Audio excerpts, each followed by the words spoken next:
দেখো, যেহেতু সিএইচওর ইন্টারভিউ, তো অ্যাপ্লাইড কোয়েশ্চেন তো করবেই, তার সাথে এই ভ্যাকসিন, তারপর অ্যান্টিনেটাল ভিজিট, তারপরে এই ভেক্টর বর্ন ডিজিজ, এগুলো এগুলো এগুলো জিজ্ঞেস করছেই, ঠিক আছে।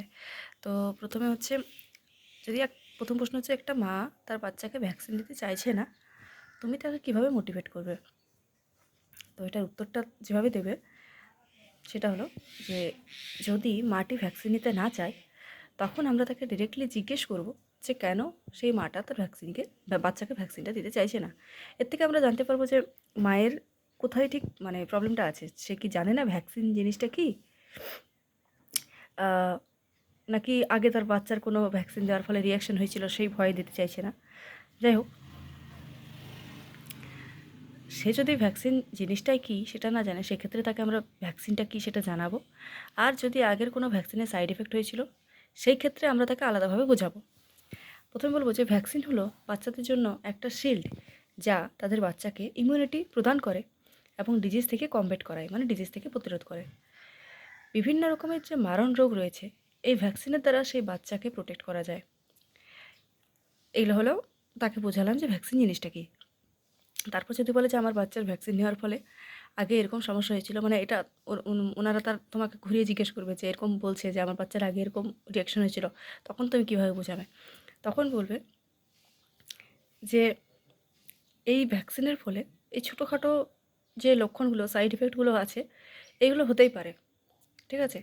এই সামান্য জ্বর এসছে বা ব্যথা হয়েছে, এই জন্য আমরা তাদের বাচ্চাকে মারণ রোগটার দিকে ঠেলে দেবো, এটা আমাদের কখনোই উচিত নয়, কখনোই কাম্য নয়। সেই যে ছোটোখাটো লক্ষণগুলো দেখা যাচ্ছে, জ্বর বা যে জায়গায় ইঞ্জেকশন দিলাম সেখানে ব্যথা, এটা খুবই স্বাভাবিক এবং এটার জন্য ট্রিটমেন্টও আমাদের কাছে রয়েছে। যদি সিভিয়ার কোনো রিয়াকশন হয়, সেক্ষেত্রেও মানে সিরিয়াস কোনো মাইল্ড বা এর থেকে বেশি কিছু রিয়াকশন হয়, যাই হোক EFI টাইপসগুলো এখান থেকে জিজ্ঞেস করতে পারে, তো তার জন্য আমাদের ব্যবস্থা রয়েছে, ঠিক আছে। এগুলো বলতে হবে, ঠিক আছে। তারপর হচ্ছে অ্যান্টিনেটাল ভিজিটের ডেট। ফার্স্ট, অ্যান্টিনেটাল সাধারণত 4টে ভিজিট হয়, আমাদের ইন্ডিয়াতে 4টা ভিজিট হয়, আর হুয়ের অ্যাকর্ডিং টু হু 8টা ভিজিট করা হয়, কিন্তু তোমরা 4টা ভিজিটেই বলবে। ফার্স্ট ভিজিট করা হয় উইদিন 12 উইক্স, সেকেন্ড ভিজিট করা হয় 14 to 26 উইক্সের মধ্যে, থার্ড ভিজিট করা হয় 28 to 34 উইক্সের মধ্যে, আর ফোর্থ ভিজিট করা হয় 36 উইক্স অ্যান্ড টার্ম। এটা বাড়িতে অথবা স্বাস্থ্যকেন্দ্রে করা হয়। তারপর বলবে যে বিপি বাড়াতে কী মেডিসিন দেওয়া হয়? বিপি বাড়াতে অ্যাড্রিনালিন দেওয়া হয়।